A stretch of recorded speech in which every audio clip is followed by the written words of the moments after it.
পৃষ্ঠা ৮ chapter continued.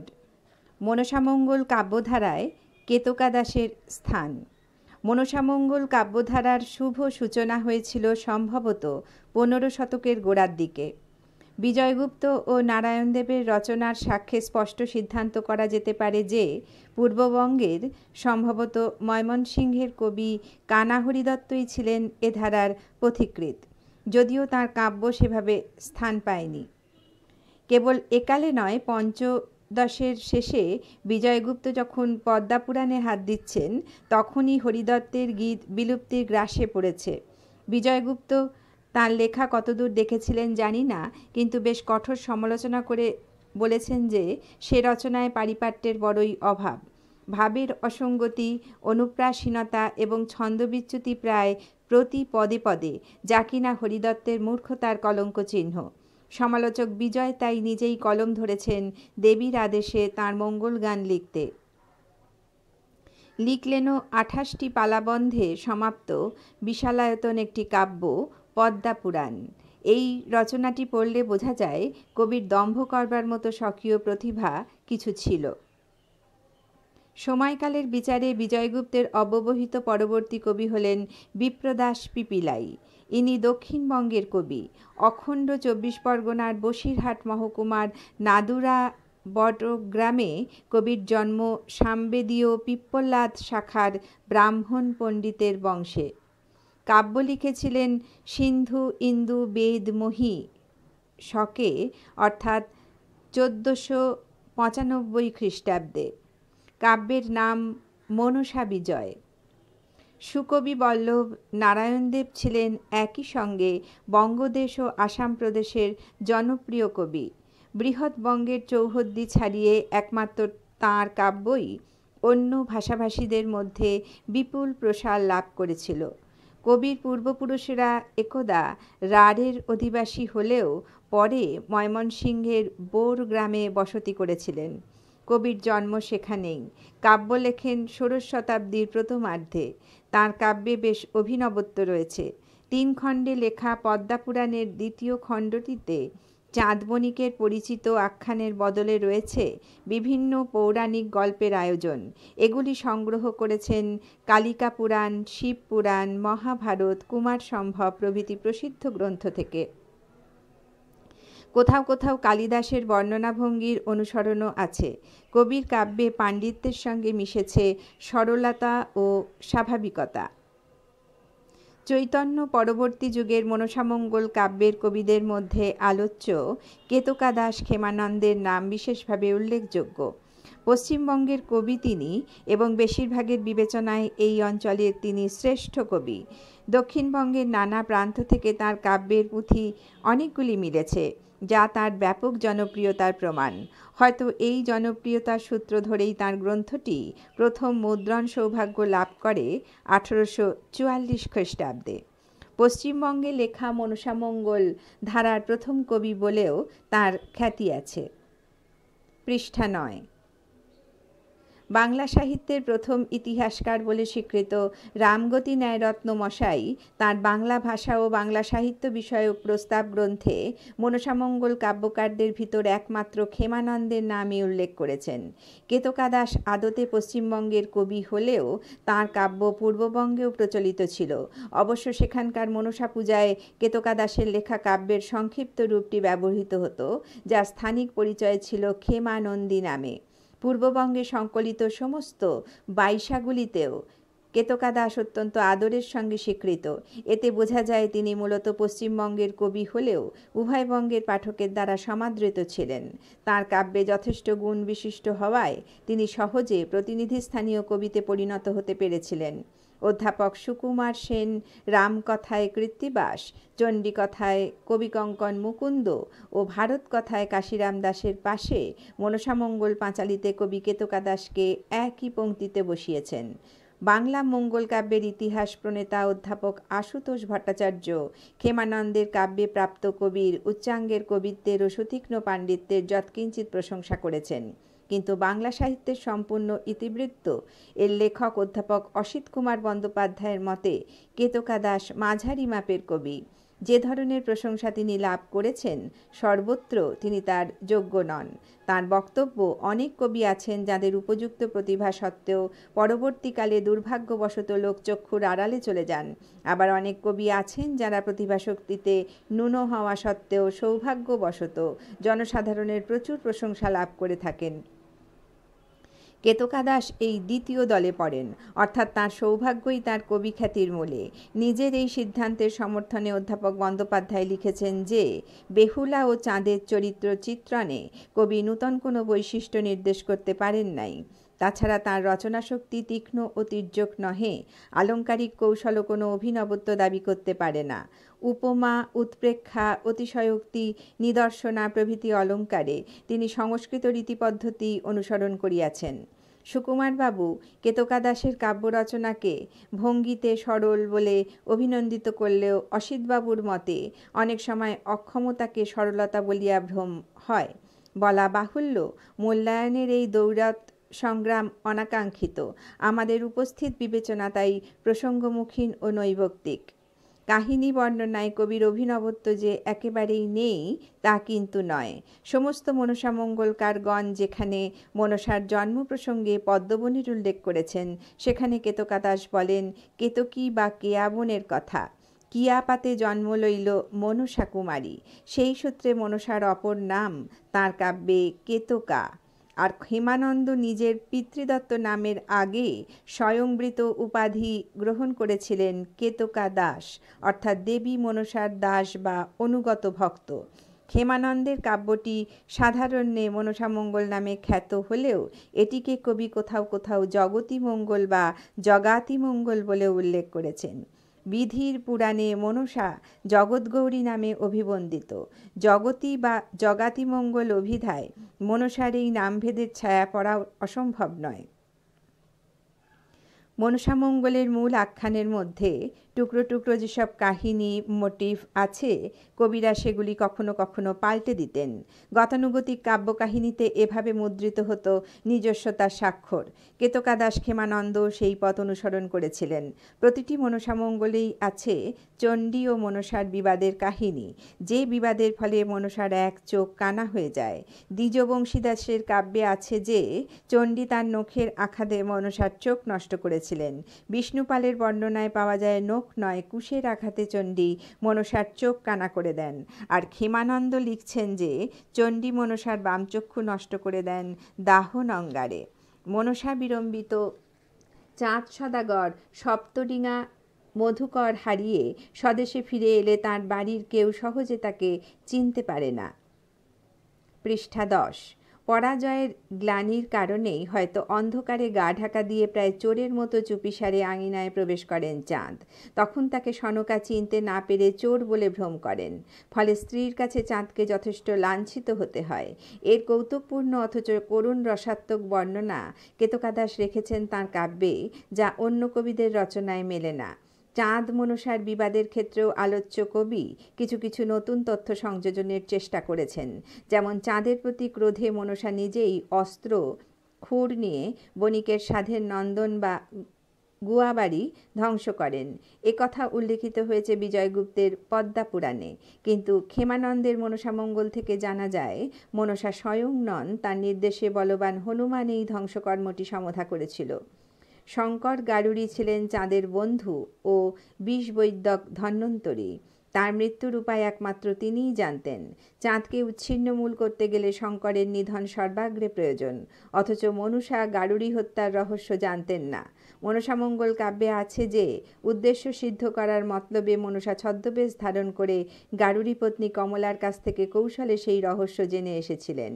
এক্ষেত্রে বিজয়গুপ্ত লিখেছেন, দেবী মাসি রূপে চলি গেলা কমলা বিদ্যমান। কিন্তু কেতকা দাস দেবীকে মাসিতে পরিণত না করে কমলার সই বা সখীতে রূপান্তরিত করেন। এই ধরনের আরও অনেক টুকরো টুকরো মোটিফের পরিবর্তন হেমানন্দের স্বকীয় উদ্ভাবনী প্রতিভার পরিচয় বহন করে। কেতকা দাসের কবি প্রতিভার আর এক মুখ্য উপাদান হল সচেতন পণ্ডিতমন্যতা। তিনি তাঁর এই অর্জিত পাণ্ডিত্যের প্রকাশ ঘটাতে চেয়েছিলেন কাব্যের কাহিনীতে ও উপস্থাপনার ভঙ্গিতে। সচরাচর সমাজের সাধারণ গল্পভাণ্ডার থেকে মঙ্গল কাব্যের উপাখ্যান ভাগ সংগ্রহ করতেন মঙ্গল কবিরা। কেতকা দাসও এক্ষেত্রে ব্যতিক্রম নন।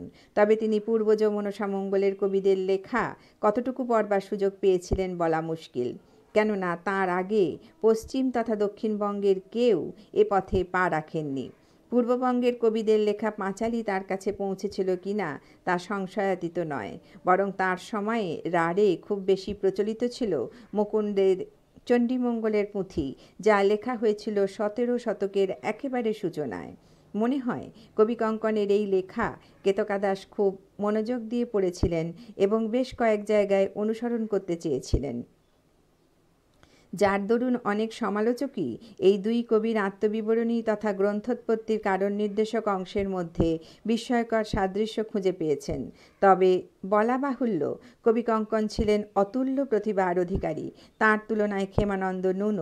ফলে মুকুন্দকে অনুকরণের আন্তরিক চেষ্টা থাকলেও সব ক্ষেত্রে সফল হতে পারেননি। কাহিনীতে বৈচিত্র্য সঞ্চারের জন্য কেতকা দাস দেবখণ্ডের কাহিনীতে অন্যান্য গ্রন্থ থেকেও উপাদান সংগ্রহ করেছেন। এক্ষেত্রে তার উৎস হয়েছে খিল হরিবংশ ভাগবত, বিষ্ণু পুরাণ কিংবা ব্রহ্মবৈবর্ত পুরাণ ইত্যাদি। এতে তার পুরাণাভিজ্ঞতা, সংস্কৃত শাস্ত্র ও সাহিত্যের অধিগম্যতা প্রমাণিত হয়। তাঁর কাব্যে মাঝে মাঝে যে তৎসম শব্দের বাহুল্য লক্ষ্য করা যায়, তার পিছনে এটাও একটা কারণ। একজন সমালোচকের মতে এই কবি প্রকাশে পরিপাটি না হলেও চমকপ্রদ সৌষ্ঠব রচনায় আগাগোড়া তৎপর ছিলেন। কাঁঠারের বদলে পনস কিংবা ডিঙার পরিবর্তে বুহিত্র অথবা কুকুর এর প্রতিশব্দে শান শব্দগুলি ব্যবহার তাই কৌতুককর। তাঁর এই পণ্ডিতমন্যতা টের পাওয়া যায় যাবনী মিশাল ভাষাতেও। হাসান হুসেনের উপাখ্যান অবাঙালি চরিত্রের মুখে হিন্দি ফার্সি বলির প্রয়োগ যে বাস্তবতার অনুরোধেই সে কথা বলার অপেক্ষা রাখে না। একইভাবে কবি কাব্যে প্রয়োগ করেছেন সে সময়ের বহুল প্রচলিত কাব্য ভাষা ব্রজবুলি। হাসান হুসেনের প্রতি তাদের হিন্দু জননীর উপদেশ উপস্থাপিত হয়েছে এ ভাষায়। বেশ বোঝা যায় কবি ভাষা ও ছন্দে পাণ্ডিত্য ও অভিনবত্ব প্রদর্শন করতে এত কিছু কসরতের আয়োজন করেছিলেন। পৃষ্ঠা 11। এ প্রসঙ্গে অধ্যাপক ভূদেব চৌধুরীর মূল্যায়ন যথার্থ মনে করি। তিনি বলেন, আসল কথা, কেতকা দাস ক্ষেমানন্দ স্বভাবত ছিলেন রূপাগ্রহী কবি। সুপ্রচুর না হোক, পাণ্ডিত্য তিনি যথাসাধ্য যত্নের সঙ্গে আয়ত্ত করেছিলেন এবং তার প্রকাশেও কার্পণ্য করেননি। কিন্তু পাণ্ডিত্যের জন্যই পাণ্ডিত্যের প্রয়োগ নয়, কাব্যে রূপ চমৎকারিতাজনিত কৌতুক ও কৌতূহলের উদ্ভাবনই ছিল তাঁর ব্যক্তিগত প্রতিভার প্রবণতা। আর সেই প্রয়োজনে তৎসম ছেড়ে তদ্ভব বাংলা থেকে হিন্দি ব্রজবুলি এবং যাবনী মিশাল শব্দ কিংবা ভাষা প্রয়োগেও কুণ্ঠিত হননি কেতকা দাস ক্ষেমানন্দ। লক্ষিন্দরের মৃতদেহ নিয়ে বেহুলা যখন গাঙুরের স্রোত বেয়ে চলেছে স্বর্গলোকের দিকে, তখন তার মান্দাস একে একে পেরিয়ে যায় ঝুঝাটি, গোবিন্দপুর, গাংপুর, মঙ্গলগ্রাম, দেপুর, নোয়াদা, কেজার, আমাদিপুর, নারিকেলডাঙ্গা, বৈদ্যপুর, পীরতলা, গহরপুর, ত্রিবেণী প্রভৃতি ঘাট ও নদী তীরবর্তী সন্নিহিত জনপদ। এই নামগুলি কাল্পনিক নয়, ভৌগোলিক পরিচয় এরা বর্ধমান ও তার চারপাশের অঞ্চলের নদীঘাট ও গ্রাম। বোঝা যায় কবির কল্পনা তার জন্মভূমির সীমা ছাড়িয়ে যেতে পারেনি। আর এইভাবেই তিনি আঞ্চলিক পাঠককুলের কাছে প্রভূত জনপ্রিয় হয়ে উঠেছেন। অধ্যাপক ভূদেব চৌধুরী কেতকা দাসের কাব্যে রাঢ়ের জাতীয় কাব্য ধর্মমঙ্গলের প্রভাব নানা সূত্রেই অনুভব করেন। রাঢ় অঞ্চলে দীর্ঘদিন ধরে ধর্মঠাকুর কেন্দ্রিক সংস্কৃতি বিকাশ লাভ করেছে। লৌকিক দেবতা ধর্ম সেখানে নিরঞ্জন রূপে কথিত। কবি দেবদেবীর বন্দনার সূচনায় প্রণত হয়েছেন ধর্মের পায়। প্রথমে বন্দিনু গুরু ধর্মনিরঞ্জন। উষা কর্তৃক শিব বন্দনাতেও রয়েছে নিরঞ্জন শূন্য মূর্তির উল্লেখ। চিত্রলেখার চিত্রাঙ্কন প্রসঙ্গেও পরম দয়াল গুরু ধর্মনিরঞ্জনকে সর্বাগ্রে চিত্রিত করার কথা জানিয়েছেন কবি। জালু মালুর উপাখ্যানে দেখা যায় তাদের জননী মনসার পরম পূজারিণী হওয়া সত্ত্বেও ধর্মের সেবা করে থাকেন। চরিত্র সৃষ্টিতে কবির কৃতিত্বকে কেউ কেউ খাটো করে দেখতে চেয়েছেন, কিন্তু এক্ষেত্রে আমাদের মনে হয় এ জাতীয় সীমাবদ্ধতা কেতকা দাসের কেবল একার নয়, সমস্ত শ্রেণীর মঙ্গলকাব্যের কবিদের মধ্যে লভ্য।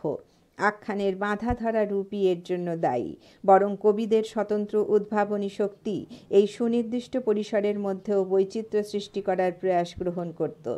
কেতকা-দাসের কাব্যে মনসা চরিত্রের সেই প্রয়াসের একটি সূক্ষ্ম চিহ্ন বর্তমান।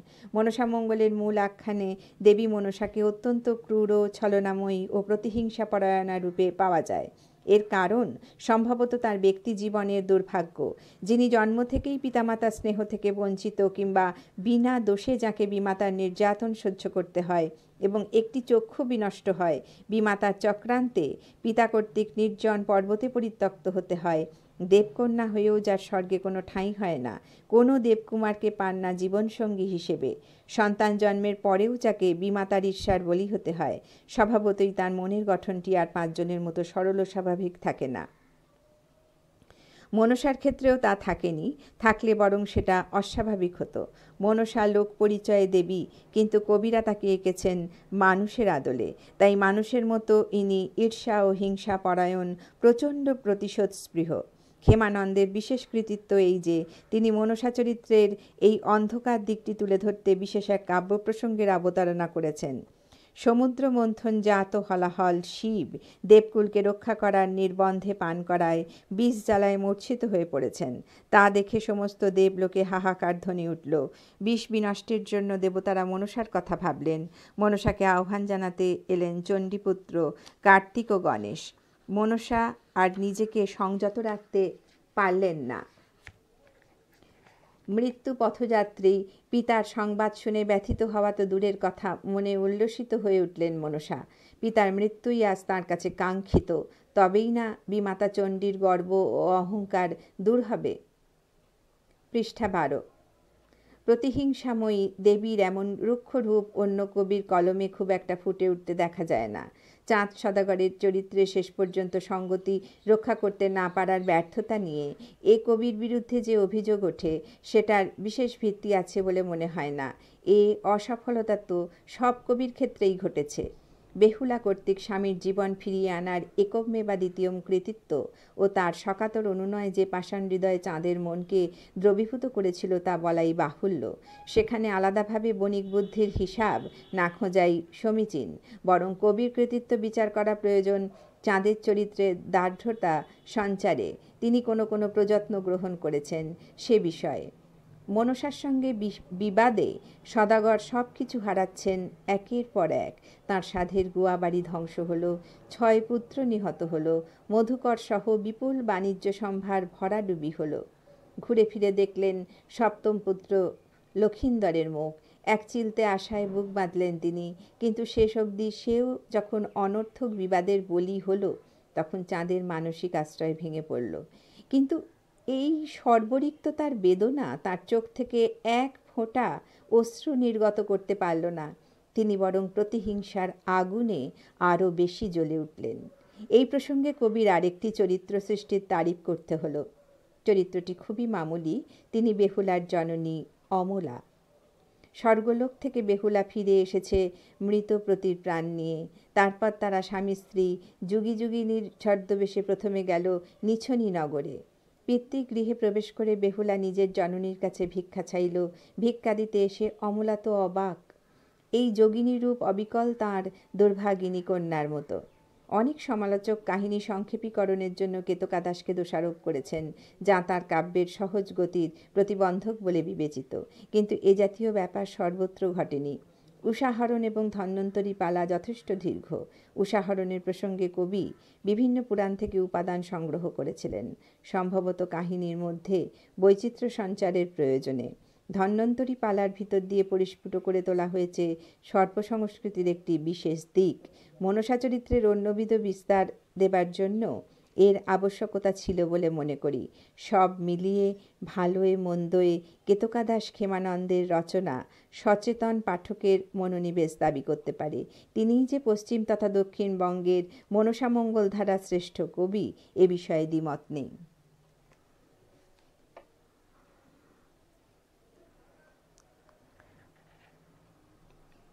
মনসামঙ্গল রচনায় কেতকা-দাসের মৌলিকতা। Page continued. বাংলা মঙ্গল কাব্যের ঘরানায় মনসামঙ্গল সবচেয়ে পুরনো। অখণ্ড বঙ্গদেশে এ কাব্যধারার বিস্তার ঘটেছিল তিনটি পৃথক ভৌগোলিক অঞ্চলকে ভিত্তি করে: পূর্ববঙ্গ, উত্তরবঙ্গ ও দক্ষিণবঙ্গ। দক্ষিণবঙ্গের মনসামঙ্গল লেখকদের মধ্যে কেতকা দাস ক্ষেমানন্দ নানা কারণেই শ্রেষ্ঠত্বের দাবিদার। তাঁর প্রতিভার স্বাতন্ত্র্য বিচারে কাব্যে মৌলিকতার সন্ধান জরুরি। কেতকা দাস ক্ষেমানন্দ প্রচলিত মনসা কথা থেকে তার কাহিনী কাঠামো গড়ে তুলেছিলেন এমনটা আন্দাজ করা চলে, কিন্তু গল্পটিকে বিন্যস্ত করেছেন নিজের সুবিধা অনুযায়ী। আখ্যান বিন্যাসের ডৌল লক্ষ্য করলে মনে হয় তিনি কতকগুলি খণ্ড খণ্ড পালায় বিভক্ত করে সমগ্র উপাখ্যানটি হাজির করতে চেয়েছিলেন। অধ্যাপক ক্ষেত্রগুপ্তের মন্তব্য, কেতকা দাসের কাব্যটিকে অনেকগুলি খণ্ড খণ্ড পালার একটা বৃহৎ সংকলন বলে অভিহিত করা চলে। পালাগুলির মধ্যে যোগসূত্র একান্ত ক্ষীণ। সব মিলে কাহিনী ঘটিত অখণ্ডের কোনো ধারণা আসে না। পৃষ্ঠা 13। তবুও এই ছিন্ন পালাগুলির ভিতর দিয়ে একটি অখণ্ড কথাবস্তু লাভ করা যায়। যেমন মথন ও উষাহরণ পালা দুইয়ে মিলিয়ে দেবখণ্ডে বিস্তৃত কাহিনী পরিসর গড়ে উঠেছে। দেবখণ্ডের কাহিনী নির্মাণে কবির সাবেকি আশ্রয় যেমন বিভিন্ন পুরাণ ও মহাকাব্য, তেমনি তার ফাঁকে ফাঁকে যোজনা করেছেন নিজস্ব কল্পনা। কল্পনা সংযুক্তির ফলে তাঁর রচনায় মৌলিকত্বের ছোঁয়া লেগেছে। সমুদ্র মন্থন প্রসঙ্গে প্রায় প্রতিটি মঙ্গল কাব্যেই রয়েছে সৃষ্টিপত্তনের আদি কাহিনী হিসেবে।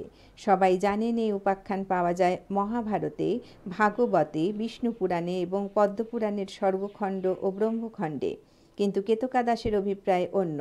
সমুদ্র মন্থনের ফলে যে বিষের উৎপত্তি হয়েছিল, শিব তা গলাধঃকরণ করার পর কী হয়েছিল ও অন্যান্য বিষধর প্রাণীর মধ্যে সেই বিষ কীভাবে সঞ্চারিত হয়েছিল, কবি সেদিকে নজর রেখেই আখ্যান বিন্যস্ত করেছেন।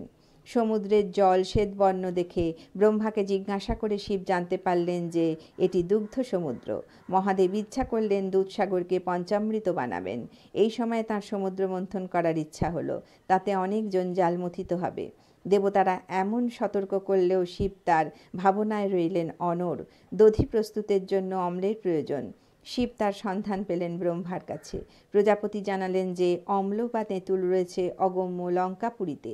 সেখানে রাক্ষসরাজ রাবণের অবস্থান। সেখানে পাখি ভিন্ন আর কোনো কিছুই দুষ্প্রবেশ্য। শিব তার উদ্দেশ্য পূরণার্থে পক্ষীকুলকে ডাক দিলেন। সব শ্রেণীর পাখি উড়ে এলো, কিন্তু দুর্ভেদ্য লঙ্কাপুরীতে প্রবেশে একমাত্র দক্ষ টিয়া পাখি। শিব যখন একে একে সব পাখিকে যেতে সক্ষম কিনা জানতে চাইলেন, তখন সবাই চুপ করে রইল, কেবল টিয়াই রাজি হলো। অতঃপর মহাদেবের নির্দেশে সে রাবণের প্রাসাদের দক্ষিণে তেঁতুলের বনে গিয়ে মনের আনন্দে তেঁতুল খেয়ে একটি তেঁতুল মুখে করে নিয়ে এলো। শিব এবার তার দুগ্ধ সমুদ্রে নিক্ষেপ করে সাগর মন্থন করতে প্রস্তুত হলেন। শিবের এই সিদ্ধান্তে দেবতারা শঙ্কিত হলেন। শিবানীও এই কঠিন কর্ম থেকে স্বামীকে বিব্রত করার জন্য অনুরোধ জানালেন, কিন্তু শিব পত্নীর কথা মানলেন না। কবিরচিত এই আখ্যান কোনো পুরাণেই নেই, এটি আসলে কেতকা দাসের কল্পনা। তিনি বোধহয় কাহিনীর আকর্ষণীয়তা বৃদ্ধির জন্য এই গালগল্পের আয়োজন করেছেন। শিবের সঙ্গে অন্যান্য দেবতার বিরোধের চিত্র অঙ্কন করে সূক্ষ্ম নাটকীয়তা গড়ে তুলেছেন। সমুদ্র মন্থনের উদ্দেশ্য বিষয়ে প্রচলিত পুরাণের সঙ্গে কেতকা দাসের তফাৎ লক্ষ্য করা যায়। প্রায় সব পুরাণেই আছে যে দেবতারা অমর হওয়ার জন্য অমৃত লাভে লালায়িত ছিলেন, আর সেই অমৃত ছিল সমুদ্র গর্ভে লুকিয়ে। তাকে তুলে আনার জন্য সমুদ্র মন্থন করা ছিল জরুরি। এই মন্থনের আরেকটি উদ্দেশ্য ছিল সাগর জলে ডুবে থাকা লক্ষ্মীর পুনরুদ্ধার। কিন্তু এসবের পাশাপাশি কেতকা দাস জোর দিয়েছেন সমুদ্র থেকে বিষোৎপত্তির উপর। সমুদ্র মন্থনে নাকি চাঁদ বণিকে উঠেছিলেন। এই সংবাদ দিয়ে তার কাহিনীতে কবি চাঁদের সঙ্গে মনসার বিবাদের সূত্রপাত করে রেখেছেন। অথচ সমুদ্র উত্থিত অমৃত নিয়ে যে দেবতা ও দৈত্যদের মধ্যে ভয়ঙ্কর বিবাদ বেঁধেছিল, এই সর্বপরিচিত আখ্যান কেতকা দাস তাঁর মনসামঙ্গলে সন্নিবিষ্ট করেননি। কবি এই প্রসঙ্গে আরেকটি অভিনবত্বের পরিচয় রেখেছেন, তা হল সমুদ্র মন্থন কার্যে দেবতাদের সাহায্যার্থে বীর হনুমানের আগমন। হনুমান নাকি ছাদন-দড়ি ধরে দেবকুলের শ্রম লাঘব করেছিল। কেতকা দাসের বর্ণনা অনুযায়ী দেবাসুরের সমুদ্র মন্থনে মন্দার পর্বত হল দণ্ড, বাসুকী নাগ ছাদন-দড়ি এবং কূর্ম হল ভাণ্ড। প্রথম মন্থনে দধি ভেঙে ননিখণ্ড উঠে এলো, তারপর দ্বিতীয় মন্থনে লক্ষ্মী, তৃতীয় মন্থনে চন্দ্র, চতুর্থে ঐরাবত, পঞ্চমে অমৃত উৎপন্ন হলো। এরপর কবি ষষ্ঠ, সপ্তম ও নবম মন্থনের ফল লিখিত রেখে অষ্টম মন্থনে হংস ও দশম মন্থনে চাঁদবান্নার উল্লেখ করেছেন। একাদশে উদ্ভূত হলেন অগ্নি। দেবতারা এবার শিবকে ক্ষান্ত হতে বললেন। পৃষ্ঠা 14। কিন্তু তিনি শোনবার পাত্র নন। তার নির্দেশে সুরাসুর ভয়ঙ্করভাবে সাগর মন্থন করতে লাগলো, আর সেই প্রবল আলোড়নের ফলে উত্থিত হলো বিষ। দেবতারা সবাই শঙ্কিত হলে শিব তাঁদের আশ্বস্ত করে নিজেই গলাধকরণ করলেন সেই তীব্র হলাহল। বিষের জ্বালায় তার কণ্ঠ জ্বলে গেল, সমস্ত শরীর কাঁপতে লাগলো, তিনি মূর্ছা গেলেন। তা দেখে দেবতারা হায় হায় করে উঠলেন। তখন দেবী বিষহরীকে আনার পরামর্শ দিলেন দেবতারা। কার্তিক ও গণেশ হাজির হলেন শিবকন্যা বিষহরী মনসার কাছে। মনসা এসে বিষ তুলে ফেলার ব্যবস্থা করলেন। শিবের কণ্ঠ থেকে উদ্গীর্ণ সেই বিষ মৌমাছি, বিছা, পোকামাকড় ও সর্পের শরীরে আশ্রয় নিল। শেষ দিকের এই প্রসঙ্গটি কেতকাদাস বোধহয় লোকসমাজের মিথ থেকে পেয়েছিলেন। দেবী চণ্ডীর সঙ্গে মনসার বিরোধ মনসা মঙ্গলের এক চির পরিচিত বিষয়। মনসা ছিলেন অজনীজ কন্যা, শিবের ঔরসে পাতালে জন্ম। পদ্মবনে বিচরণকালে শিব তাকে দেখে আকৃষ্ট হলে দেবী লজ্জা পান এবং পিতাকে পূর্ব বৃত্তান্ত শুনিয়ে কৈলাসে পিতৃগৃহে আশ্রয় দিতে বলেন। কন্যার অসহায় অবস্থা শিবকে কাতর করে তোলে। তিনি মনসাকে নিয়ে কৈলাসে প্রত্যাবর্তন করেন। কিন্তু চণ্ডী বিষয়টি অন্যভাবে নেন, কেননা শিবের নারীলোলুপ স্বভাব তাঁর নখদর্পণে। তাই শিবের অনুপস্থিতিতে শুরু হয় চণ্ডী ও মনসার দ্বন্দ্ব। মনসা সত্য ঘটনা বিবৃত করলেও চণ্ডী তা বিশ্বাস করেন না। শুরু হয় দুপক্ষের লড়াই। চণ্ডী শারীরিক নিগ্রহ করতে গিয়ে মনসার একটি চোখ কানা করে দেন। মনসাও ক্রোধে চণ্ডীকে দর্শন করে মূর্ছিত হন।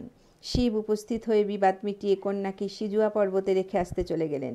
সেখানেই তার নেত্রজল থেকে আবির্ভূত হলেন নেতা। নেতা স্বর্গরজকিনী ও মনসার রক্ষাকর্ত্রী। এর পর ঘটে সমুদ্র মন্থনের কাহিনী। শিব বিষপানে মূর্ছিত হলে মনসার ডাক পড়ে সেই বিষ তুলে নেবার, কিন্তু আহ্বান পেয়েও বিষহরী আসতে চাইলেন না। তিনি বরং এতে আনন্দ অনুভব করেন, কেননা চণ্ডী বিধবা হবেন ও সধবার গর্ব তাঁর একেবারে মুছে যাবে।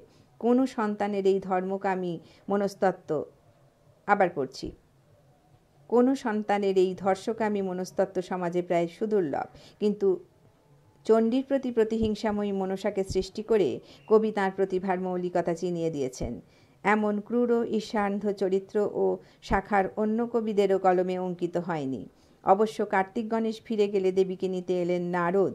দেবর্ষিকেও একই যুক্তি দিলে নারদ সামান্য ক্রুদ্ধ হলেন এবং তিরস্কার করলেন। কথা শোনবার পর অকুস্থলে যেতে মনসা আর বিলম্ব করলেন না। গিয়ে দেখলেন নিশ্চেতন শিবকে নিয়ে অগ্নি সংস্কারের আয়োজন চলছে। দেবী চণ্ডীও প্রস্তুত সহমরণে যাওয়ার জন্য।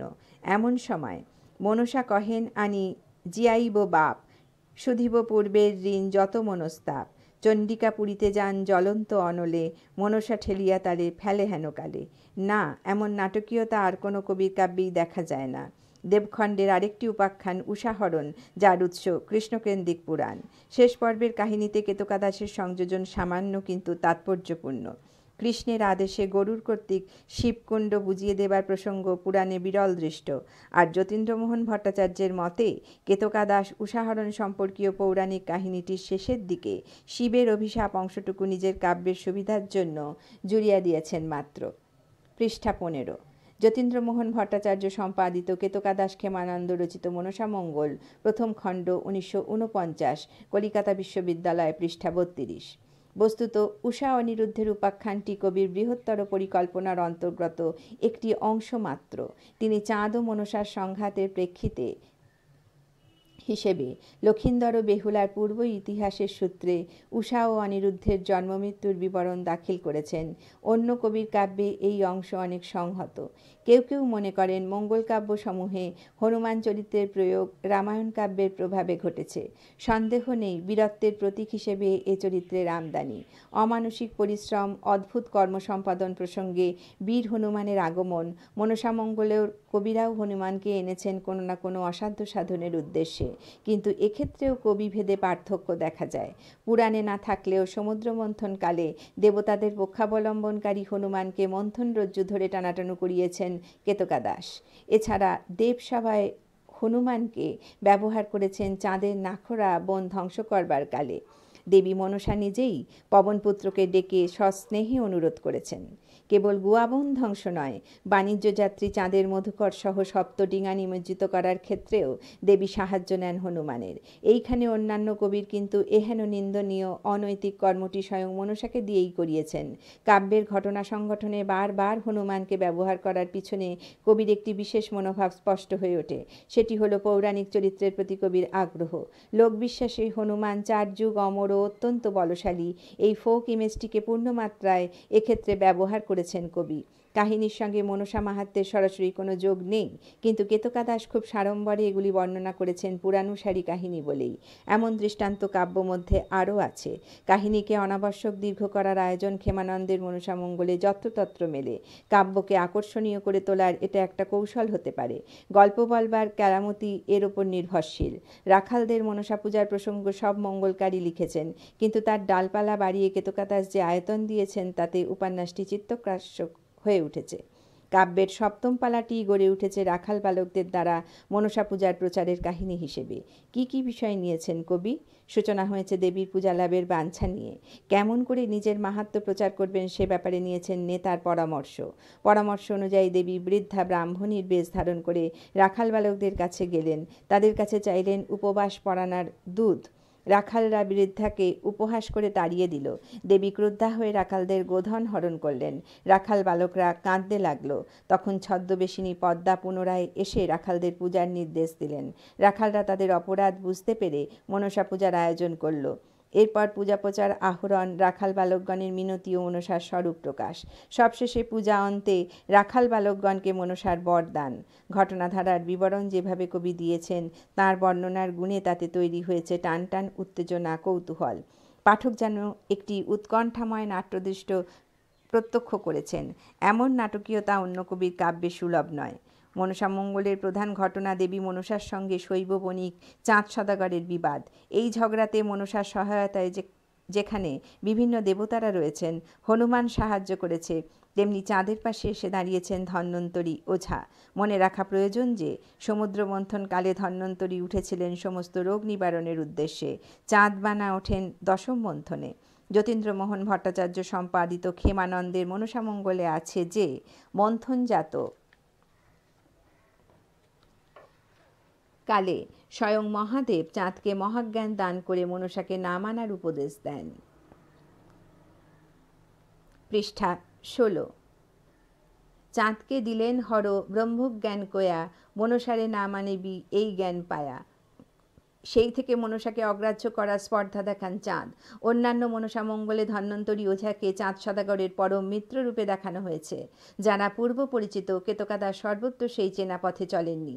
তার কাব্যে চাঁদ ও ওঝা পরস্পর পূর্ব পরিচয়হীন মানুষ, কেউ কাউকে চেনেন না। পরে তাদের মধ্যে বন্ধুত্বের সম্পর্ক স্থাপিত হয়েছে। যখন কিনা মহাজ্ঞান হারানোর পর তা ফিরে পেতে চাঁদ ধন্বন্তরী শরণাপন্ন হয়েছেন। অবশ্য তার আগে চাঁদের গোয়াবাড়ি ধ্বংস হলে তা বাঁচিয়ে তুলেছিলেন এই ধন্বন্তরী। ওঝার সঙ্গে বণিকের বন্ধুত্ব গড়ে উঠবার প্রক্রিয়াটিকে মনস্তাত্ত্বিক পটভূমির উপর দাঁড় করানোতে কেতকা দাসের কাব্য প্রকৃত রসিকের কাছে আকর্ষণীয় হয়ে উঠেছে। সম্পর্কের ক্রমিক উন্মোচনের এই পরিকল্পনা কবির মস্তিষ্ক প্রসূত। মনসার সঙ্গে চাঁদের বিবাদে সদাগরকে বারে বারেই বিপাকে পড়তে হয়েছে। দেবীর ঘট হেতালের লাঠি মেরে ভেঙে চাঁদ যখন বাণিজ্যে অগ্রসর হলেন, দেবীও নেতার পরামর্শ মতো বিদ্রোহীকে জব্দ করার জন্য কালীদহে ঝড় জলের প্রস্তুতি নিলেন। হনুমানের সাহায্যে সপ্তডিঙা ডুবিয়ে বণিককে সর্বশান্ত করলেন। অনেক কষ্টে চাঁদ পাড়ে উঠে বাড়ির পথ ধরলেন, কিন্তু সেখান থেকে ফেরা সহজে সম্ভব নয়। জীবন ধারণের প্রয়োজনে চাঁদকে অনেক হীন বৃত্তি অবলম্বন করতে হলো। তারপর এ সময় চম্পকনগরে এসে পৌঁছলেন। নিজের গৃহ প্রাঙ্গণে পা দেওয়ার মুহূর্তটিকে কেতকা দাস দারুণ নাটকীয়ভাবে ভরে দিয়েছেন। সেটা তার একেবারেই নিজস্ব। সন্ধ্যার অন্ধকার তখন ঘনিয়ে এসেছে। চাঁদ সেই অন্ধকারের আশ্রয়ে চোরের মতো প্রায় চুপিসারে ঢুকলেন বাড়ির পিছনের কলা বাগানে। বাড়ির পরিচারিকা ঝাউয়া চাঁদ চিনতে পারেননি। সে ভেবেছে চোর। দ্রুত গিয়ে সনকাকে লুকোনো চোরের সংবাদ দিল। গৃহভৃত্য নারা সনকার আদেশ পেয়ে সুযোগ বুঝে লাফিয়ে পড়ল চাঁদের ঘাড়ে। নিজের বাড়িতে নিজেরই পরিচারকের হাতে এমন নিগ্রহ প্রাপ্তি এবং পরে কণ্ঠস্বর চিনতে পেরে প্রদীপের আলোয় সনকার স্বামীকে শনাক্ত করার ঘটনা অন্য কবির কাব্যে দুর্লভ। এখানে যেমন কৌতুক মিশ্রিত নাটকীয়তার আয়োজন করেছেন কবি, তেমনি চাঁদের দৈব বিড়ম্বনার দিকটিকেও অঙ্গুলি সংকেতে বুঝিয়েছেন। গৃহে প্রত্যাবর্তিত চাঁদ এবার পরিচিত হলেন তার কনিষ্ঠ পুত্র লক্ষিন্দরের সঙ্গে। এই পুত্রের জন্ম তার দক্ষিণ পাটন যাত্রার সময় পর। মাঝখানে অনেকটা সময় গড়িয়ে গেছে। লক্ষিন্দর তখন তরুণ যুবক। চাঁদ পুত্রের বিবাহের ব্যবস্থা করলেন। ঠিক হলো সাহেবেনের কন্যা নৃত্যপটীয়সী বেহুলার সঙ্গে লক্ষিন্দরের বিয়ে হবে। চাঁদ জানতেন ক্রূরচক্ষী মনসা এই সুযোগটিকে হাতছাড়া করবে না। তাই পুত্রের জন্য সান্তালি পর্বতে তারানাথ কর্মকারকে দিয়ে বানালেন নিশ্ছিদ্র লোহার বাসর ঘর, কিন্তু ঘর ছিদ্রহীন হলো না। দেবী ভয় দেখিয়ে কামারকে দিয়ে ক্ষুদ্র একটি ছিদ্র রাখলেন। তারপর গভীর রাত্রিতে অনুচর সর্পকুলকে পাঠালেন। বাসর ঘরে নিদ্রিত লক্ষিন্দরকে রক্ষা করার জন্য জাগ্রত বেহুলা কিভাবে মনসা প্রেরিত 3টি সর্পকে চাতুর্যের দ্বারা পরাভূত করেছিল, কেতকাদাস তার চমৎকার বর্ণনা দিয়েছেন। সবশেষে আসে কালনাগিনী। তখন শ্রান্তিবশত বেহুলা নিদ্রিত। কালনাগিনী শেষ পর্যন্ত দেবীর ইচ্ছা পূর্ণ করে। এই সমগ্র বর্ণনাটিতে কবি সূক্ষ্ম রসবোধের পরিচয় রেখেছেন, যা অন্যত্র দুর্লভ। এমন ধরনের কাহিনী বিন্যাসের সূক্ষ্মতা চোখে পড়বে সর্পাঘাতে লক্ষিন্দরের প্রাণ যাওয়ার পর বেহুলার স্বামীর মৃতদেহ নিয়ে গাঙুড়ের জল বেয়ে স্বর্গলোক যাত্রায় এবং সেখান থেকে স্বামীর প্রাণ নিয়ে ফিরে আসার ঘটনায়। প্রত্যাবর্তনকালে লক্ষিন্দর নদীঘাটগুলির পরিচয় জেনে নেয় বেহুলার কাছ থেকে। অবশেষে চাঁপাতলার ঘাটে এসে থামে তারা। পৃষ্ঠা 17। মাটি খুঁড়ে বেহুলা তার ভাইদের দেওয়া উপহারগুলি উদ্ধার করে প্রমাণ দেয় তার সকল কথার সত্যতার। এরপর তারা যোগী যোগিনীর ছদ্মবেশে যায় বেহুলার বাপের বাড়ি নিছনি নগরে। সেখানে পরিচয় না দিয়ে মায়ের সঙ্গে দেখা করে। সবশেষে বেহুলা ডোমনি বেশ ধারণ করে পৌঁছয় চম্পকনগরে। সে জানায় লক্ষিন্দরের পুনর্জীবন প্রাপ্তির কথা, ফিরে আসবার কথা। উল্লেখিত প্রতিটি ঘটনার ক্ষেত্রেই কাহিনী বিন্যাসের মুনশিয়ানা নজরে পড়বার মতো। নিজের কাব্যকে অন্যদের তুলনায় স্বতন্ত্র করে তোলবার তাগিদ থেকে কেতকাদাস আরও 2-1টি প্রসঙ্গ এমনভাবে নির্মাণ করেছেন, যা অন্যত্র দৃষ্টিগোচর নয়। চণ্ডী ও মনসার বিবাদে চণ্ডী যখন তপ্ত অঙ্গারে মনসার একটি চক্ষু বিনষ্ট করলেন, তখন ভয়ঙ্কর ক্রুদ্ধ হয়ে সর্পদেবী তার 3 বাহনকে আনিয়ে প্রতিহিংসা গ্রহণ করতে চেয়েছিলেন। চণ্ডীও এসব দেখে চুপচাপ বসেছিলেন না। তিনিও তার ডাকিনী যোগিনীদের আহ্বান করে সম্মুখ সমরে প্রেরণ করলেন। নারীর রণসজ্জা মনসামঙ্গলে প্রায় নেই বললেই চলে। কেতকাদাস তার বর্ণনা উপস্থিত করে কিছু অভিনবত্বের পরিচয় দিয়েছেন। এমনই আরেকটি নতুন প্রসঙ্গ হলো জরৎকারু মুনি কর্তৃক শিব ও চণ্ডীর চিত্র সমালোচনা। মনসার বিবাহের জন্য দেবলোকে যখন পাত্র পাওয়া গেল না, তখন নারদ বিবাহ প্রস্তাব নিয়ে হাজির হলেন মর্ত্রে জরৎকারুর কাছে। মুনি মনসা সম্পর্কে পূর্বাহ্নেই অবগত। প্রস্তাব শুনে অরাজি হলেন, কেননা ঝুঁকি নিয়ে তিনি নাগরাশি কন্যাকে বিবাহ করতে পারবেন। মুনির কেবল পাত্রীরই দোষ ধরলেন না, বিচার করে বসলেন তার পিতামাতার স্বভাবের। চণ্ডী আদৌ সুশীলা নন তাঁর চোখে। তিনি নারী হয়ে যুদ্ধ করেন, অসুরদের মতো প্রচণ্ড বলশালীদের নিহত করেন। যার ভক্ষদ্রব্য মদ্য ও মাংস, তাঁর কন্যাকে বিবাহ করা মানেই বিড়ম্বনা। আর শিব হরচাপে গরু পরে বুলে কুচনির ঘরে, কত কব তাহার লক্ষণ। এই কটু সমালোচনা শুনে রুষ্ট হলেন নারদ। তিনি জরৎকারুকে নিষেধ করলেন শিবনিন্দা করতে। সতর্ক করে দিয়ে বললেন, যেই জন শিবনিন্দে জিয়ে মরে নরকে বসতি। জরৎকারু মুনির এই নিন্দা বাক্য ও নারদের সতর্কীকরণ কেবল কেতকাদাসের নিজস্ব। সবশেষে কথা বলা যায় যে কেতকাদাস তাঁর কাব্যটিতে পুরোপুরি গতানুগতিক করে তুলতে চাননি। মঙ্গলকাব্যের চেনা ছক অনুসরণ করলেও যেখানেই সুযোগ পেয়েছেন সেখানেই অভিনবত্ব দেখানোর চেষ্টা করেছেন। একটি লোকায়ত আখ্যানের ওপর ব্রাহ্মণ্য আভিজাত্যের হালকা প্রলেপ দিতে চেয়েছেন, এবং সে কাজে যে তিনি কিয়দংশে সফল, এ বিষয়ে কোনো সন্দেহ নেই।